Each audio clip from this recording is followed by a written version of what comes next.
Hello. As I mentioned before, we are done with action group of First John.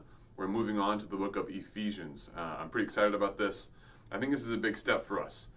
We did Second Peter, and then a little bit later we did First John, and both of those are shorter books, written by Peter and John, of course.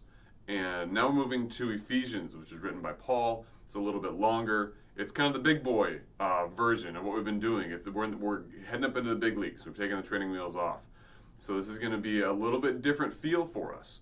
Some parts we're going to do like maybe 2 verses. I think, in fact, we're starting off with just maybe 2 verses.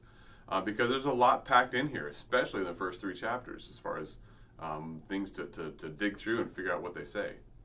So I wanted to give us a little bit of a heads up what's going on in this book so that we can be a little more prepared for it. Ephesians was an important city in its day. It was an important cultural and religious and financial and educational center. Anything else you could think of, it was an important city. It was one of the most important cities, around.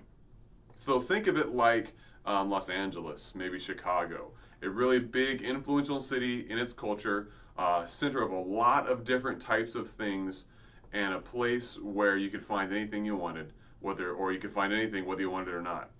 This is the city. This is the context for the church in Ephesus. Now, this church was started by Aquila and Priscilla in their travels, and Paul was involved in one of his missionary journeys there. And then later, Paul came back, strengthened the church some more, pastored it for a few years. Then subsequently, it was pastored by Timothy for a little while to kind of combat some of the heresies that had crept up in there by probably some leaders inside the church that were just teaching unbiblical things. So they had a lot of turmoil inside. They were surrounded by sin outside themselves. They had a lot going on that was difficult. And yet this letter from Paul is a very strengthening, I shouldn't say and yet. And so this letter from Paul is very strengthening. He goes into a lot of detail of who are you as believers. And he emphasizes this truth, and he gives them a lot of truth, the fact that as believers, we are part of God's family, and that is a position of unparalleled blessing and strength and opportunity. And so that's how we should see ourselves, and so that's how we should live. These people in this very small, kind of internally struggling church, in this huge city that was controlled by godless influences, could easily have seen themselves as a mouse in a snake hive. I know snakes that live in hives, but I can't think of the right word. They could see themselves as prey surrounded by predators. But the reality is we are the family of God. We are the victors. We are strong. We are a lot of things. And Paul emphasizes that identity in Christ in Ephesians, and then says, and so this is how we should live, boldly, triumphantly, aggressively, spreading the gospel.